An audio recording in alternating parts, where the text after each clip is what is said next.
Hesham, এবার ওইগুলা তুমি ডয়ারটা টান দাও। তখন হেশাম রাদিয়াল্লাহু তাআলা ডয়ারটা টান দিলেন।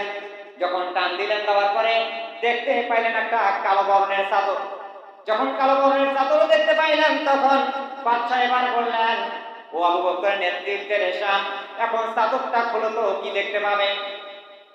তখন হেশাম রাদিয়াল্লাহু তাআলা চাদরটা মেলান করলেন, খুলে ফেললেন। খোলার পর দেখতে পাইলেন ওই জায়গার মধ্যে একটা মানুষের আকার আকৃতির ছবি দেখতে পাইলেন। মানুষটার মাথার মধ্যে কি সুন্দর বাবরি চুল ছিল, মুখখানা তো সুন্দর সুন্দর গোলাকার ছিল, মানুষটা অনেকটা উঁচু লম্বা ছিল, হাত লম্বা ছিল। তখন বাদশা বললেন, ও হেশাম, তুমি কি বলতে পারো এই ছবিটা কার? তখন হেশাম বলতেছেন, বাদশা নামদার, আপনি তো আমাকে ছবি দেখাইলেন, এটা তো আমার মনে পড়ছে না, এই ছবিটা কার? তখন বাদশা বললেন, এই ছবি হইল একমাত্র আমার আপনার আদি পিতা আবুল বাশার হযরত আদম আলাইহিস সালাম। বলেন সুবহানাল্লাহ। চ্যানেল ঝাড়ফুঁক চিকিৎসা, সকল রোগের শিফা, কোরআনের শিফা। সাবস্ক্রাইব করুন এবং পাশে থাকুন। ধন্যবাদ। আসসালামু আলাইকুম ওয়া রাহমাতুল্লাহি ওয়া বারাকাতুহু। আলহামদুলিল্লাহ, আলহামদুলিল্লাহিল্লাযী লাম ইয়াত্তাখিয ওয়ালাদান ওয়া লাম ইয়াকুল লাহু শারীকুন ফিল মুলক ওয়া লাম ইয়াকুল লাহু ওয়ালিয়্যুম মিনাজ যুল্লি ওয়া কাব্বিরহু তাকবীরা। ওয়া নাশহাদু আন লা ইলাহা ইল্লাল্লাহু ওয়াহদাহু লা শারীকা লাহু ওয়া নাশহাদু আন্না সাইয়্যিদানা ওয়া মাওলানা মুহাম্মাদান আবদুহু ওয়া রাসূলুহু আল্লাযী আরসালাহু বিল হাক্কি বাশীরান ওয়া নাযীরা ওয়া দাঈয়ান ইলাল্লাহি বিইজনিহি ওয়া সিরাজান ওয়া কামারাম মুনীরা। فقد قال الله تبارك وتعالى في كلامه المجيد والفرقانه الحميد: أعوذ بالله من الشيطان الرجيم. بسم الله الرحمن الرحيم. قد نعلم إنه ليحزنك الذي يقولون فإنهم لا يكذبونك ولكن الظالمين بآيات الله يجحدون.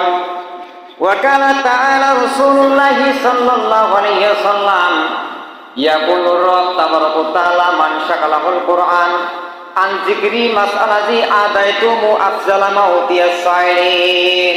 رواه البخاري. সম্মানিত উপস্থিতি, আল্লাহ সুবহানাহু ওয়া তাআলা গত অন্যান্য জুমার মতোই আজ জুমা আসার জন্য বসার জন্য সুযোগ করে দিলেন এবং আমি আল্লাহ পাকের একজন ছোট্ট নগণ্য গুনাহগার গোলাম মোহাম্মদ আলিমুল হক জিয়াদি উত্তরবঙ্গের জেলা দিনাজপুর থেকে এসে আপনাদের ঢাকা ধামরাই মসজিদে জুমাবারে কিছু কথা বলার জন্য আল্লাহ পাক তৌফিক ইনায়াত করলেন। তো আমরা সকলে হৃদয় মিলানে আবেগকে গুজার করে দিয়ে সেই মুনিবের দরবারে আমরা শুকর আদায় করি, বলি আলহামদুলিল্লাহ। অতঃপর দরুদ ও সালাম বর্ষিত হোক সেই নবীর প্রতি, নবীকুলের শ্রেষ্ঠ নবী, সরদার নবী, সেরওয়ারে কায়নাত, আকায়ের নাম তার তাজাদের মদিনায় বিশ্ব মানবতার মহান শিক্ষক বিশ্বনবী মুহাম্মদ রাসূলুল্লাহ সবাই বলেন সাল্লাল্লাহু আলাইহি সাল্লামের উপর লাখো কোটি দরুদ বর্ষিত। সংক্ষেপে বলে আল্লাহুম্মা সাল্লি আলাইহি আল্লাহুম্মা বারিক আলাইহি। সম্মানিত উপস্থিতি, আমি আপনাদের সামনে কোরআনে কারীম থেকে সূরা আল আনআম, সূরা আল আনআমের 33 নম্বর একটা আয়াত পাঠ করেছি। ইনশাআল্লাহ যতটুকু সময়টাকে মূল্য রেখেই কথাবার্তা সামনের দিকে টানবো। তো পবিত্র শুক্রবার বা জুমার দিনের মধ্যে কিছু সুন্নত আছে, 15টা সুন্নত আছে। তো ওগুলো বলার সময় নাই। 1 নাম্বার হচ্ছে যে ফজরের সালাত আদায় করা। সুবহানাল্লাহ। ফজরের নামাজ যে পড়ে না, মুনাফিকদের কাছে সবচেয়ে দুটি নামাজ কষ্টকর মনে হয়, এই কথা বলছিলাম। একটা হচ্ছে এশার নামাজ আর একটা হচ্ছে ফজরের নামাজ। তো এক বেদী মুহাদ্দিস সাহেবকে জিজ্ঞেস করছিলেন যে ফজরের টাইমে যে আবহাওয়াটা, ইসলামী ইতিহাসের থেকে বলছি, ফজরের টাইমে যে একটা আবহাওয়া আসে, বাতাস ঠান্ডা, এটা এমন সুন্দর হয় কেন? বেদিন বলছে মুহাদ্দিস সাহেব জবাব দিলেন যে দেখো, ওই সময় আল্লাহ পাকের আলেম ওলামা, আল্লাহর ওলি, বান্দা মুসল্লি একরামরা ফজরের নামাজ রত থাকে, বলে সুবহানাল্লাহ।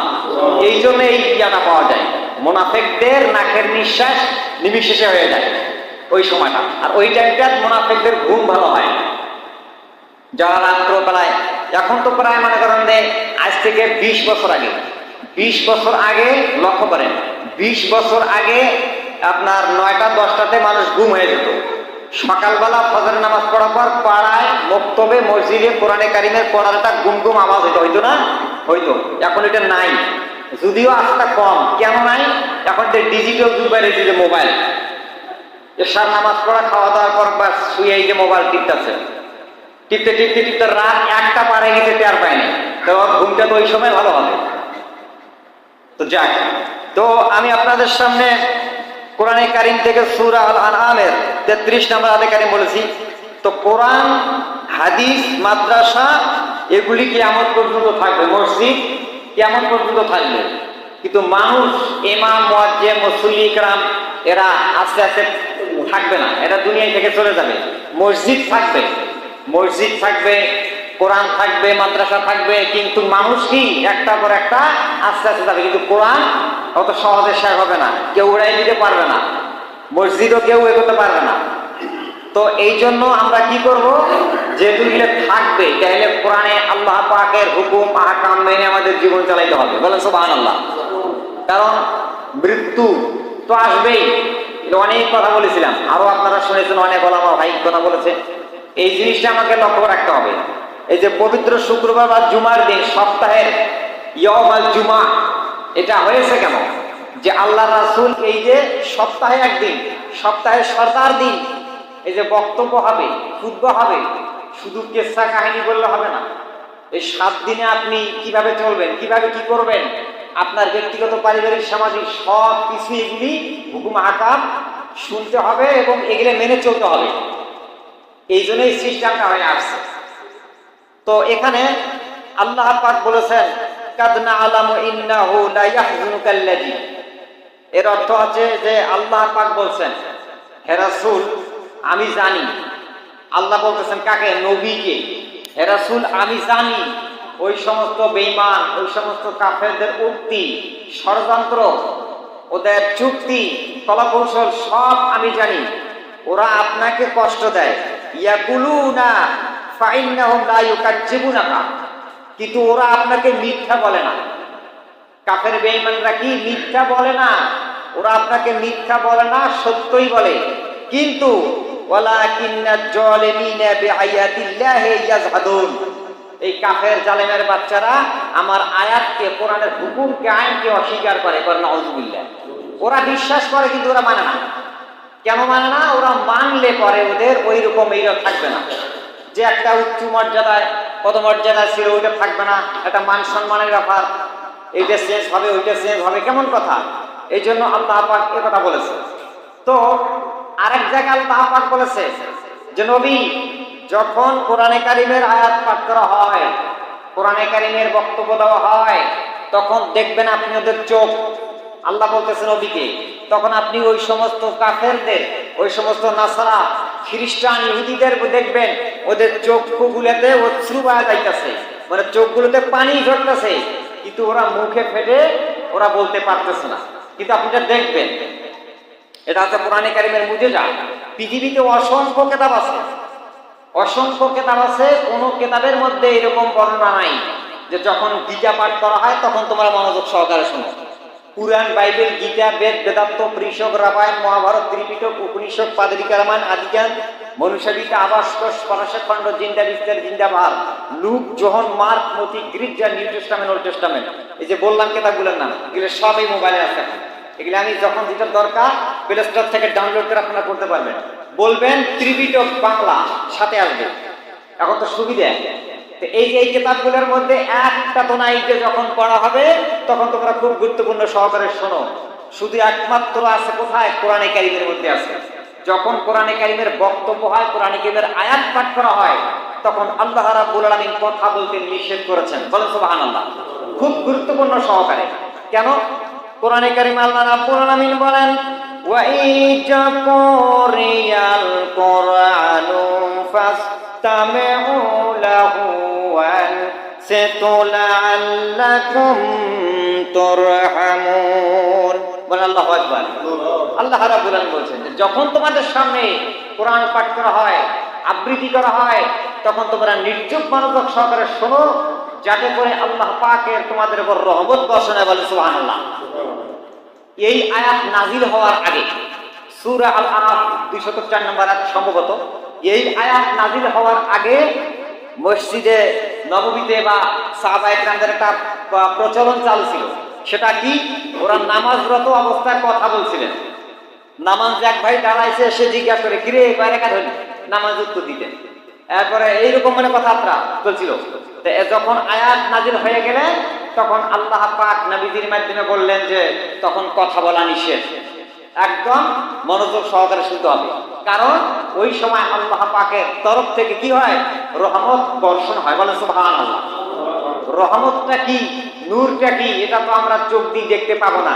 আমাদের যে বর্তমান ইমাম, সেই সময়কার যুগের নবীজির সাহাবায়ে কেরামরা তারা দেখেছে রহমত কাকে বলে, নূর কাকে বলে। উসাইদ ইবনে হুযায়র রাদিয়াল্লাহু তাআলা আনহু, উনি যখন এই বক্তব্য দিয়েছিলেন আল্লাহর রাসূল যে নূর রহমত বর্ষণ হয়, তখন উনি কি করলেন? এশার নামাজ পড়ার পর উনি বাড়িতে গিয়ে কোরআন পড়বে।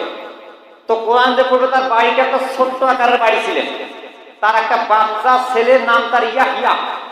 উনি শোয়া ছিলেন, কোরআন পড়া শুরু করলেন।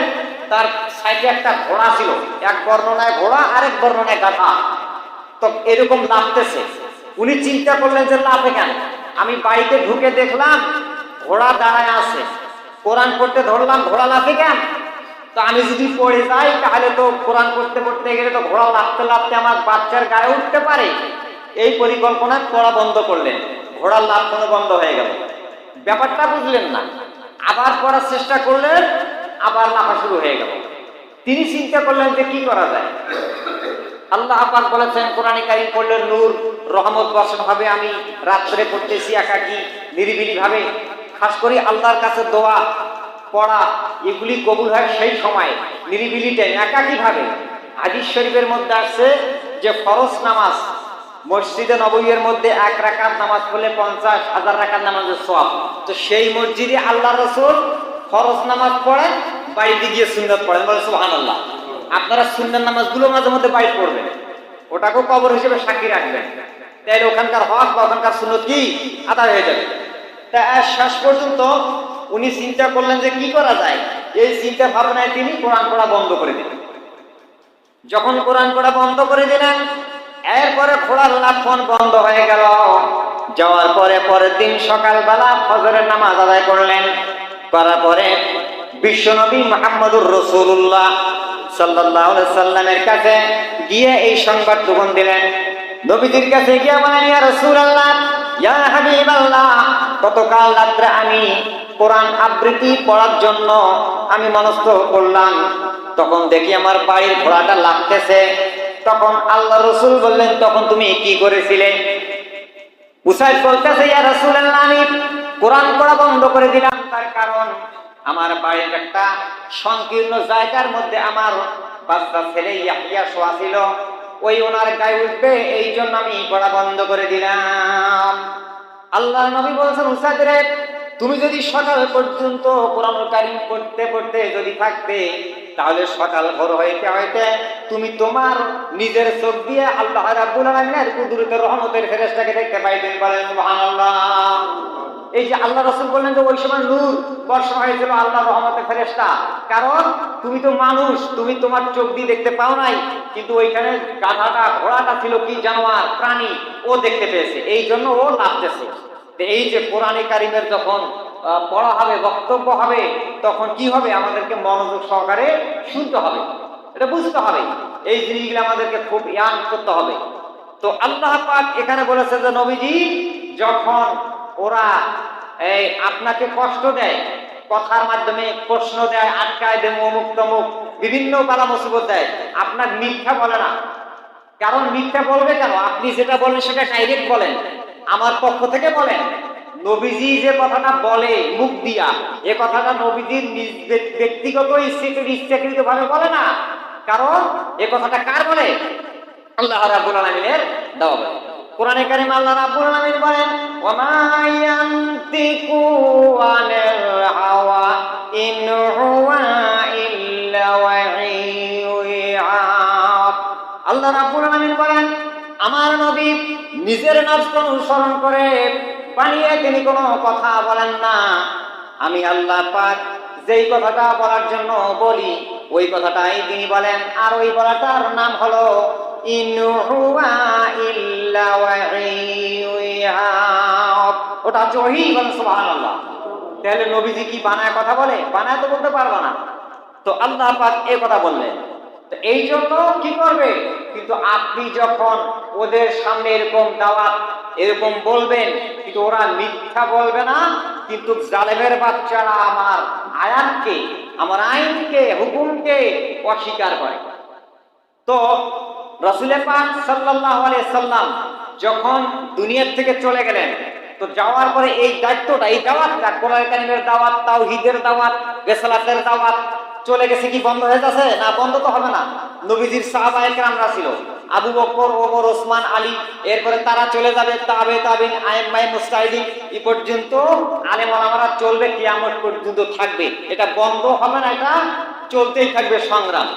তো আল উলামাউ ওয়ারাসাতুল আম্বিয়া, আলেম ওলামারা হচ্ছে নবীদের কি ওয়ারিস।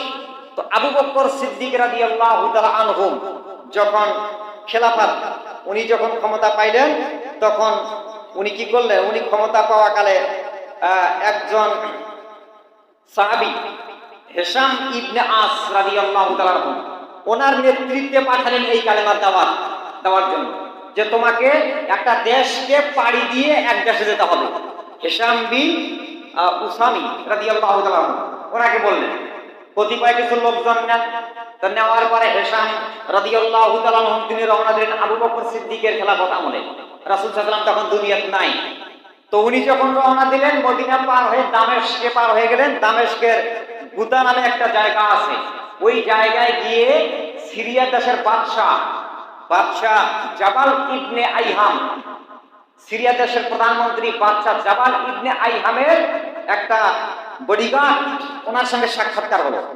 বলছে যে মান আনতা, কোথায়, কারা আপনারা? বললেন যে আমরা মদিনা থেকে আসছি সিদ্দিক আকবর রাদিয়াল্লাহু তাআলা আনহুর নেতৃত্বে। কোথায় যাইবা? বললেন যে আমরা যাব কি বলে সিরিয়ায়, রোমক দেশে যাব, রোমক দেশের প্রেসিডেন্ট হেরাক্লিয়াসের সামনে যাব। তেজি যাইতে গেলে আপনার সাক্ষাৎকার হয়েছে, আপনার দেশের রাজা বাদশাহ কি আছে? বলছে যে হ্যাঁ আছে, একটু সাক্ষাৎ করি তার সঙ্গেও। আবু বকর সিদ্দিক বলে নাই যে ওইখানে গিয়ে ওনার সঙ্গে বলবা। আবু বকর সিদ্দিক রাদিয়াল্লাহু পাঠাইছে কার কাছে? রোমকের প্রেসিডেন্টের কাছে, এই তাওহীদের দাওয়াত, রিসালাতের দাওয়াত দেওয়ার জন্য। এরা তখন নিজে ভালো মনে করে ওখানে ঢুকছে। তো এরিয়ায় যাইতেই কি বলে আপনার উনি জিজ্ঞাসা করলেন যে আপনার যে বাহন আছে এই বাহন গিলে নিয়ে যেতে পারবেন না। আর দ্বিতীয় কথা, ওনার যে সেনাবাহিনীর প্রধান উপদেষ্টা বাদশাহ জাবাল ইবনে আইহাম, ওনার সেনাবাহিনীর যে প্রধান, উনি বললেন যে যা বলার আমাকে বলো, বাদশার সামনে তোমাদেরকে যেতে দেওয়া হবে না। কারণ তোমরা এমন কিছু জানো, যখন কিছু বলো তখন এই বিল্ডিং, বাড়ি ঘর এগুলো নড়ে, সুবহানাল্লাহ, নড়ে, থারথার করে। তখন ওরা বললেন যে না, বাদশার সামনে যদি সরাসরি কথা বলার জন্য অনুমতি বাদশা দেয়, তাহলে আমরা সরাসরি যাব, আপনার কাছে বলবো না। বাদশা বললেন যে ঠিক আছে, অর্ডার দিলাম, ওদেরকে ভিতরে আসতে বলো। তখন বাদশা ঢুকলেন, বাদশার রুমে ঢুকলেন, ঢুকার পরে বসলেন, বসার পরে বললেন যে বাদশা জিজ্ঞাসা করছেন জাবাল বিন আইহাম যে তোমাদের মধ্যে এক মুসলমান আরেক মুসলমান, এক মুমিন আরেক মুমিনের সাক্ষাৎকার হলে তোমরা কিভাবে আপ্যায়ন করো? কাকে বলছে? আবু বকর সিদ্দিক রাদিয়াল্লাহু তাআলা আনহুর পিয়নকে বলতেছেন, আপনার হিশাম ইবনে উসামি রাদিয়াল্লাহু তাআলা বলতেন। তখন ওনার সাথে একজন ডাইন দিকে লোক ছিলেন, খুব লম্বা, হেভি সাহসী। উনি বললেন যে আমরা সালামের মাধ্যমে আদান প্রদান করি। বলছেন কিভাবে? বলছেন যে আমরা সাক্ষাৎকার হলে বলি আসসালামু আলাইকুম, তখন উনি জবাব দেন ওয়া আলাইকুম আসসালাম। আপনার উপর শান্তি বর্ষিত হোক, ওনার উপর শান্তি বর্ষিত হোক, বলেন সুবহানাল্লাহ। এইভাবে বাদশা বললেন সালাম দিলে না কেন? সালাম তো দিলে না, মাথা নিচু করলে না কেন? তখন এরা বললেন যে, তখন ওই ডাইন দিকের লোকটা বললেন যে দেখো, আপনাদের মতো লোককে সালাম দেওয়া না যায়, আপনারা তো সব সময় খ্রিস্টান ইহুদি, আপনাদের এগুলা যে ইসলাম তো কবুলই করেন নাই, আর আপনাদেরকে সালাম দিব মানে? তখন বাদশাহ তার চোখ দিকে তাকায় দেখতে পেলেন যে বেশি কিছু এখানে ভেজাল করা যাবে না, ওরা যা কিছু বলার শর্টকাট সংক্ষেপে বলে ওখান থেকে যাও যাও। তারপরে ওখান থেকে কিছু কথাবার্তা বলার পর দিয়ে বললেন যে আপনারা যাবেন কোথায়? বললেন যে আমরা রোম দেশের প্রেসিডেন্টের কাছে যাব। তখন আবু বকর সিদ্দিক রাদিয়াল্লাহু তাআলা আনহুমের হিশাম ইবনে আস উমারি উনি তখন করলেন কি, লোকদেরকে নিয়ে উনি ওখান থেকে রওনা হয়ে গেলেন। যখন যাইতে যাইতে যাইতে রোমক দেশের এরিয়ায় যখন ঢুকলেন, তখন রোমকের বাদশাহ সেনাবাহিনীর লোকেরা বলতেছে যে আপনারা যে গাধা নিয়ে আসছেন, সাওয়ার নিয়ে আসছেন, খচ্চর নিয়ে আসছেন, এগুলোতে আপনি কিন্তু কি বলে আপনার এগুলি আমাদের এলাকা নিয়ে যেতে পারবেন না। আরে আপনার এগুলো তো দুর্বল, এগুলি তো কিরকম দেখা যাচ্ছে, সুতরাং আমাদের খচ্চরের মধ্যে চড়ে আরোহণ করে দাও। এরা বলছেন যে না, আমাদেরকে আমাদের নেত্রী, আমাদের নেতা আবু বকর সিদ্দিক রাদিয়াল্লাহু তাআলা আমিরুল মুমিনিন পাঠাইছে, আমরা যেই যন্ত্র নিয়ে এসেছি এই যন্ত্র নিয়েই যাবো, বাদশাকে বলো। বাদশা বললেন ঠিক আছে, আসতে দাও। এরপর আমার বাদশা হেরাক্লিয়াস, এক বরণ আছে বাদশা কায়সার, তো তার দরবারে যখন হাজির হয়ে গেলেন, যাওয়ার পর দেখেই বাদশা একটা মনের মধ্যে একটা কিন্তু দুর্বল দুর্বল ভাব লাগতেছে। বাদশা তখন মনের মধ্যে একটা পরিকল্পনা করলেন যে এদেরকে বেশি কিছু প্রাপ্ত করা যাবে না, এদেরকে কৌশলে ঘাল করতে হবে। ওরা আসছে, এদেরকে কৌশল, এই যে কৌশলের কথা কিন্তু বাদশা পরিকল্পনা করছে। আর কৌশলের কথা আল্লাহ পাক কোরআনেও বলেছে, ওয়ামা কারু ওয়ামা কারাল্লাহু আল্লাহু খায়রুল মাকিরিন। এর অর্থ হচ্ছে যে তোমরাও কৌশল করো, তোমরাও ঠাট্টা মস্কারি করো, আল্লাহ পাকও ঠাট্টা মস্কারি কৌশল করে, কিন্তু তোদের কৌশল হয় ব্যর্থ আর আল্লাহর কৌশল হয় সফলতা। বলেন সুবহানাল্লাহ। তো এরপরে তখন বাদশার সামনে গেলেন, যাওয়ার পরে বাদশাহ বলতেছেন কি ব্যাপার, কে পাঠাইছে, অনেক কথাবার্তা হলো, নাস্তা পানি আপ্যায়ন করলেন। এরপরে দেওয়ার পরে অনেকক্ষণ কথাবার্তা বলার পরে ইসলামের দাওয়াত, যে এই ইসলামের দাওয়াত, তা বলতেছে সেটা কি? তখন হিশাম বিন আস উমাইরি রাদিয়াল্লাহু তাআলা আনহু বললেন, হাতের এই আঙ্গুলটা উঁচু করে বললেন লা ইলাহা ইল্লাল্লাহ আল্লাহু আকবার। এই বাক্যটা উচ্চারণ করার সঙ্গে সঙ্গে বাদশার যে বিল্ডিংটা ছিল, প্রসাদ ছিল, এরকম করে নড়তেছে। তখন বাদশা বললেন যে থামো, তোমরা যখন এই কালেমাগুলা, এই বাক্যগুলো উচ্চারণ করো, তখন কি তোমাদের বাড়ি ঘরগুলো এরকম এইভাবে নড়ে? তখন বলতেছেন যে না, আমাদের বাড়ি ঘরগুলো নড়বে কেন? আরে আমরা তো এগুলোর উপর ঈমান এনেছি, স্বীকৃতি দিয়েছি, আমরা মানি, কিন্তু আপনাদের কাছে আমাদের খলিফা আমিরুল মুমিনিন পাঠায়েছে, আপনি মানবেন কি মানবেন না সেটা আপনার ব্যাপার, কিন্তু আমাদের দাওয়াত কি দিতেই হবে। বাদশা বললেন যে ঠিক আছে, তো আমি তোমাদেরকে পরীক্ষা করব। তোমাদেরকে কয়টা পরীক্ষা করব, এই পরীক্ষায় যদি তোমরা বলতে পারো তাহলে কিন্তু আমি সিদ্ধান্ত নেব, ঈমান আনবো, ইসলাম কবুল করবো, এই কথা বলে নাই, পরীক্ষা করব। বাদশা বলছে হিশাম বিন আস রাদিয়াল্লাহু তাআলা আনহুকে, উনি বললেন যে ঠিক আছে। তখন হিশাম বিন আস রাদিয়াল্লাহু তাআলা আনহুর যে সহচর বৃন্দ সাথী সঙ্গী ছিলেন, এরা কিন্তু একটু কিং কর্তব্য বেমুর হয়ে গেলেন। এরা বেমুর হবে না যে বাদশা জানি কি প্রশ্ন করবে, এটা বাদশার ব্যাপার, সরকারের ব্যাপার। যদি এমন তেমন কোনো কথাবার্তা বলে, আমরা যদি উলট পালট করি বা প্রশ্ন উত্তর দিতে না পারি, ওইখানে তো আমাদেরকে গ্রেফতার করবে না, এটা সরকারি ব্যাপার। এরপরে বললেন যে ঠিক আছে। তখন এরা কিন্তু কিং কর্তব্য বিমূঢ় হয়ে গেলেন, কিন্তু হিশাম রাদিয়াল্লাহু তাআলা আনহু বেশ বীরের মতো, সাহসিকতার মতো আকাশের দিকে তাকা রয়েছে। ডান দিকে আর বাম দিকের লোকেরা চিন্তা করলেন আমার যার নেতৃত্বে আসছি ও তো কাহিল হয় নাই, ঘাবড়ে যায় নাই, আরে ঘাবড়ে তো আমরা গিয়েছি, কি করবো তখন? তখন হিশাম বিন আস রাদিয়াল্লাহু তাআলা কোরআনে কারীমের আয়াত তার মনে পড়ে গেল। আল্লাহ রাব্বুল আলামিন বলেন ওয়ালা তাহিনু ওয়ালা তাহজানু ওয়া আনতুমুল আলাউনা ইন কুনতুম মুমিনিন। আল্লাহ রাব্বুল আলামিন বলেন যদি মুমিন হও, ঈমান আনো, তাহলে তোমার কোনো ভয় নাই। আমি তোমার আল্লাহ পাক, যদি তোমরা যখন বিপদ আপদের মধ্যে পড়ে যাও, তখন আমি আল্লাহ সুবহানাহু ওয়া তাআলা আমি তোমাদেরকে অবশ্যই অবশ্যই সাহায্য করার জন্য ওয়াজিব হয়ে যাবে। বলেন সুবহানাল্লাহ। যখন এরকম করে বললেন, এরপরে হিশাম ইবনে আস রাদিয়াল্লাহু তাআলা আনহু বললেন, বাদশা নামদার, তাহলে আপনি কিভাবে আমাকে কিরকম পরীক্ষা করবেন? তখন বাদশা এবার বললেন চলো। তখন বাদশা এবার একটা ওই রুমের মধ্যে ছিল, রুম থেকে বাহির করে আর একটা বিশালাকার রুম ছিল, ওই রুমের মধ্যে ঢুকাই দিলেন। যখন ঢুকাই দিয়ে দিলেন, এরপরে ঢুকা দেওয়ার পরে হিশাম ইবনে রাদিয়াল্লাহু তাআলা আনহু এরা লক্ষ্য করলেন, এখানে যে রুমের মধ্যে বাদশা যে জিনিসগুলো বসায় রাখছে এগুলো তো সব স্বর্ণ খচিত। একটা একটা করে বার করলেন বিশালাকার বাক্সর মতো। এরপরে বাদশা আবার করলেন, করার পর ওইগুলোতে তালা মারা ছিল। ওই তালাগুলো খোলার পরে বললেন, ও হিশাম, এবার ওইগুলা তুমি ডয়ারটা টান দাও। তখন হিশাম রাদিয়াল্লাহু তাআলা ডয়ারটা টান দিলেন। যখন টান দিলেন, দেওয়ার পরে দেখতে পাইলেন একটা কালো বর্ণের চাদর। যখন কালো বর্ণের চাদর দেখতে পাইলেন, তখন বাদশা এবার বললেন, ও আবু বকরের নেতৃত্বের হিশাম, এখন চাদরটা খোলো তো, কি দেখতে পাবে? তখন হিশাম রাদিয়াল্লাহু তাআলা চাদরটা মেলান করলেন, খুলে ফেললেন। খোলার পর দেখতে পাইলেন ওই জায়গার মধ্যে একটা মানুষের একটা আকার আকৃতির ছবি দেখতে পাইলেন। মানুষটার মাথার মধ্যে কি সুন্দর বাবরি চুল ছিল, মুখখানা তো সুন্দর সুন্দর গোলাকার ছিল, মানুষটা অনেকটা উঁচু লম্বা ছিল, হাত লম্বা ছিল। তখন বাদশা বললেন, ও হিশাম, তুমি কি বলতে পারো এই ছবিটা কার? তখন হিশাম বলতেছেন, বাদশা নামদার, আপনি তো আমাকে ছবি দেখাইলেন, এটা তো আমার মনে পড়ছে না, এই ছবিটা কার? তখন বাদশা বললেন, এই ছবি হইল একমাত্র আমার আপনার আদি পিতা আবুল বাশার হযরত আদম আলাইহিস সালাম। বলেন সুবহানাল্লাহ। বাদশা এই ছবি সংরক্ষিত করে রেখে দিয়েছে ওই জায়গায়।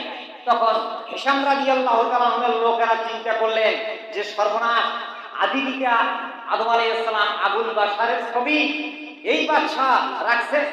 ওই যে আল্লাহ রাব্বুল আলামিন বলছে যে ওরা আপনার বক্তব্য শুনবে, আপনার বিচার মানবে, আপনার মিথ্যা বলবে না, কিন্তু ওরা আমার আইনটা স্বীকার করে। ওরা মানে এগুলো সব মানে, ভয় আছে ওর ভিতরে, সব মানে, কিন্তু প্রকাশ্য কি ওরা আইন মানে। এরপরে বাদশা তখন আরেকটা রুমের ভিতরে গেলেন। এরপরে যাওয়ার পরে ডয়ার টান দিলেন। দেওয়ার পরে তখন এই কালো চাদর বাইরে আসলেন।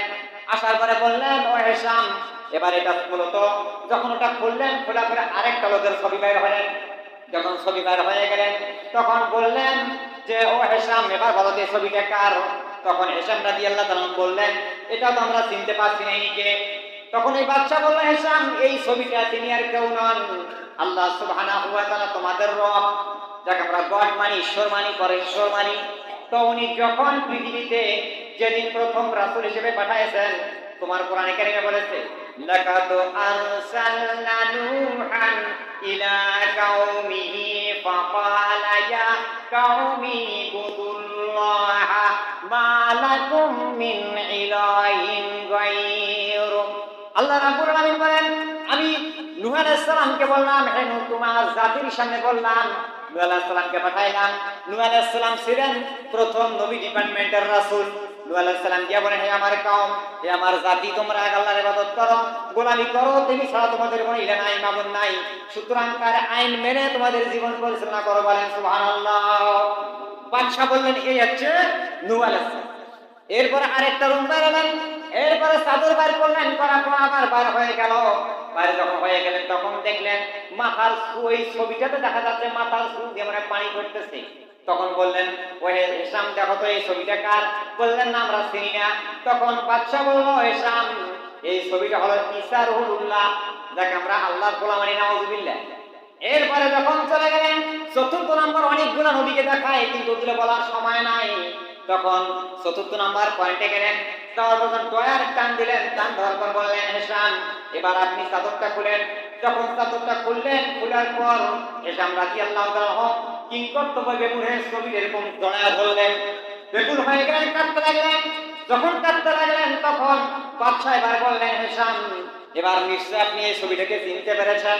তখন হিশাম রাদিয়াল্লাহু তাআলা বলেন, বাদশা নামদার, অবশ্যই চিনতে পেরেছি, ইনি হইলেন আমাদের বিশ্বনবী মুহাম্মদুর রাসূলুল্লাহ সাল্লাল্লাহু আলাইহি ওয়াসাল্লাম। আল্লাহু আকবার। উনি হচ্ছেন আমার বিশ্বনবী মুহাম্মদুর রাসূলুল্লাহ সাল্লাল্লাহু আলাইহি ওয়াসাল্লামের ছবি। এরপরে বাদশা বললেন যে তার পায়ের গোড়ার দিকে একটা ছবি দেখা যায়, মাথা সিস্টেম, বলো তো এটাকে। তখন উনি লক্ষ্য করে দেখলেন তিনি কেউ না, উনি হলেন হযরত আবু বকর সিদ্দিক রাদিয়াল্লাহু তাআলা আনহু। এরপরে তখন অনেকগুলো কথা হয়ে গেল। কথার পরে তখন হিশাম বললেন, বাদশা নামদার, আপনি যাও ইসলাম মানবেন কি মানবেন না, কিন্তু আপনারা এই ছবিগুলো কোথা থেকে কিভাবে সংগ্রহণ করেছেন?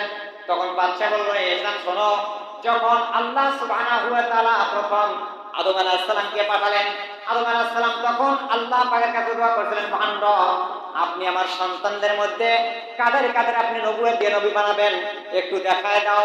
তখন আল্লাহ পাক ওই জায়গার মধ্যে দেখায় দিয়েছিলেন। আদম আলাইহিস সালামের একটা সূর্য ডুবে যাওয়ার সময় একটা ভান্ডার ছিল, ওই ভান্ডারের জায়গায় ওই ছবিগুলো রেখে দিয়েছিল বাচ্চা যুলকারনাইন, যিনি পূর্ব থেকে পশ্চিম প্রান্তে সফর করেছিলেন। উনি ছবিগুলোকে সংরক্ষণ করে হযরতে বনি ইসরাঈলের নবী হযরতে দানিয়েল আলাইহিস সালামের কাছে দিয়েছিলেন।